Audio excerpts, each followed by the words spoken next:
Hey, I'm Shane. Let's time travel for a second. Okay, not really, but in your minds. I want you to go back to your first day of high school. Actually, go back to the night before.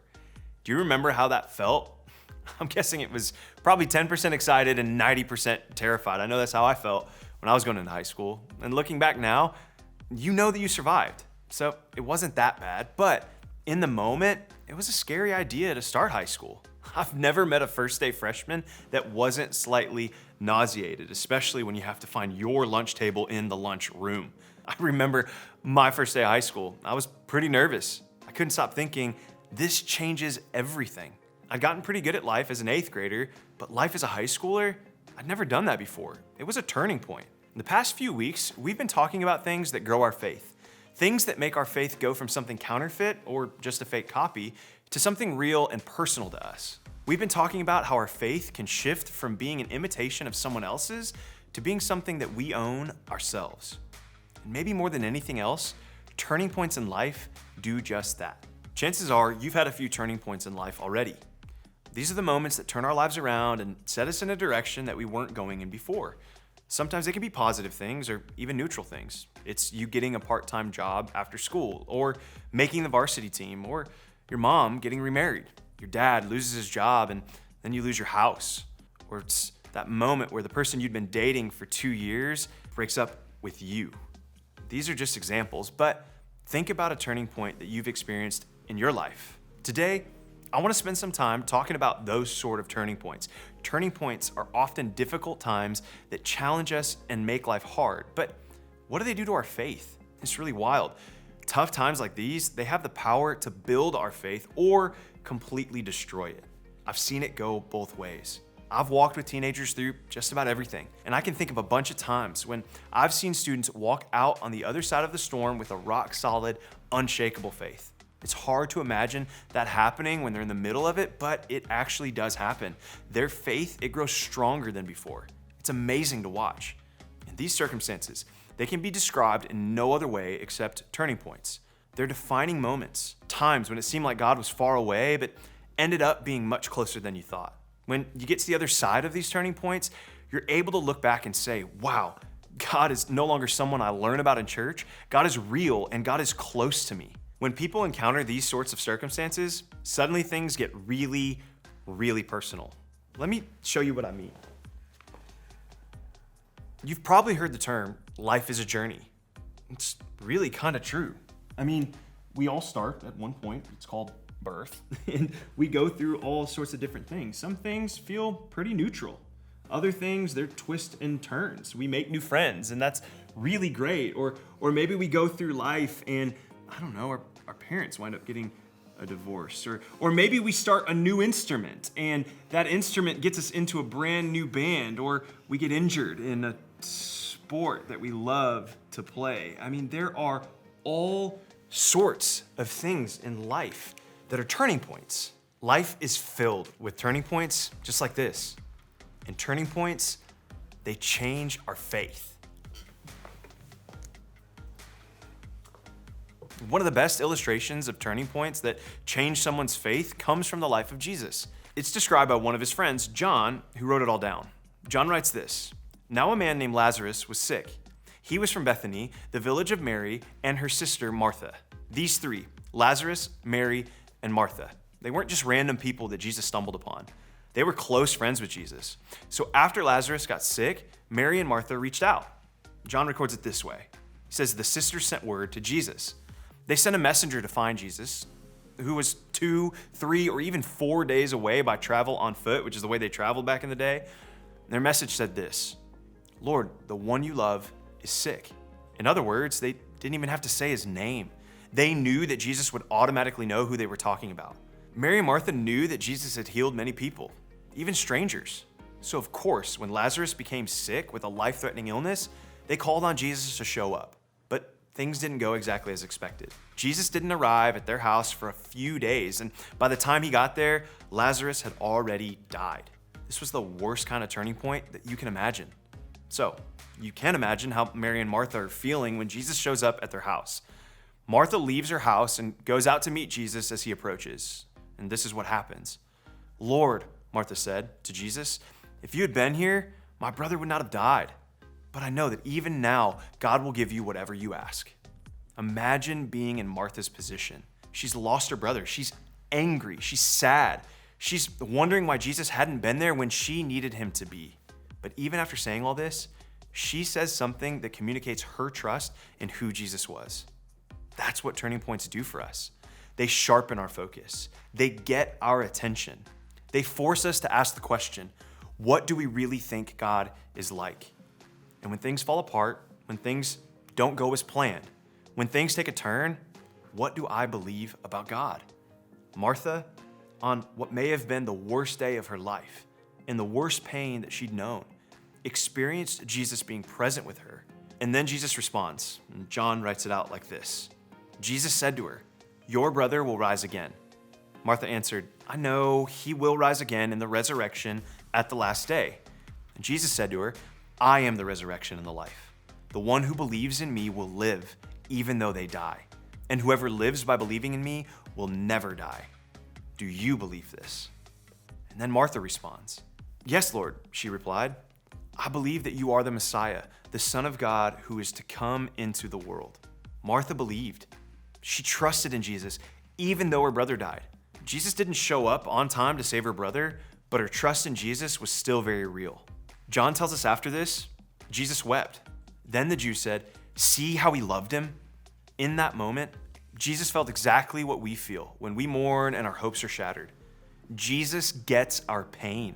John telling us that Jesus wept it's not just a fun detail. It's a sign that we're never alone in our hurt. As bad as things get, Jesus is in it with us. He experiences it alongside us. When a turning point gets our attention, we will always find Jesus in the middle of it with us. At the hardest part of the story, when hope seems lost, he's there. And then Jesus does something crazy. He asked Mary and Martha if they'd have their servants remove the stone covering Lazarus' grave. But at this point, Lazarus has been dead in the tomb for 3 or 4 days. Like, things are starting to stink, honestly.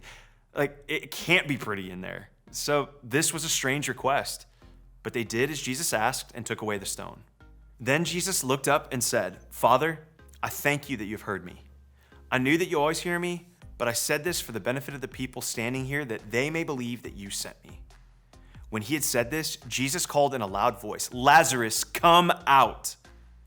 The dead man came out, his hands and feet wrapped with strips of linen and a cloth around his face.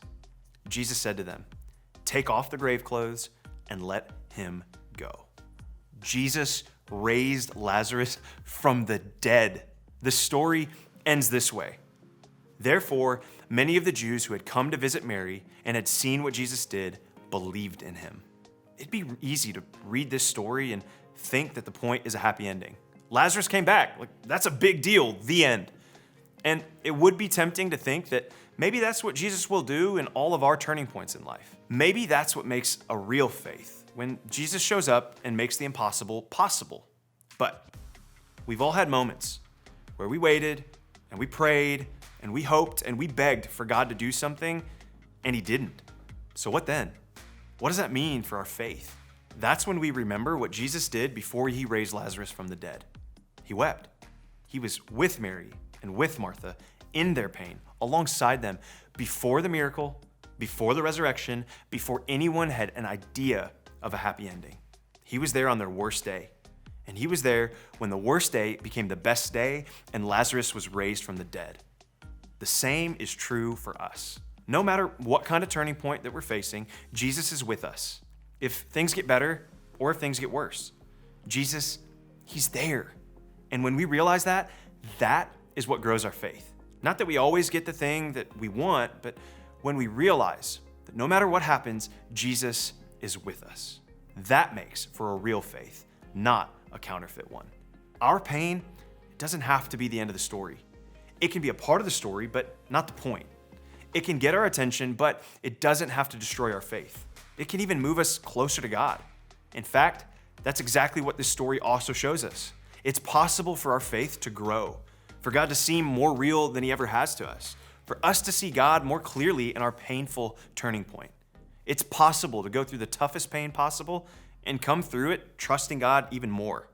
Not because God made it go away, but because God used it to stretch you, grow you, and to make your faith feel more real and personal. And when that happens, people around us will see God in a bigger way. Just like the people who surrounded Mary and Martha. It will make God more obvious to them. They will see that your faith is authentic, it's real, not counterfeit. And as a result, maybe they'll choose to trust God even more. The truth is, you're gonna hit some turning points in life. You've probably already hit a few. And you'll likely experience a few more. Every time you do, you'll be tempted to lean away from God, to wonder where God is or if God even cares. I've wondered that myself.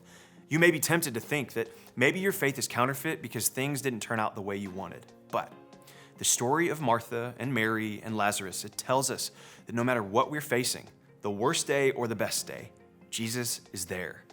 And when we believe that and experience that, it grows our faith. In fact, it can make your faith even more authentic than ever before. It may not feel like it when you're in the middle of it. It may feel like the opposite, actually. But a turning point, it doesn't last forever. And it's possible that when you come out on the other side, you have a greater faith than you ever could have imagined.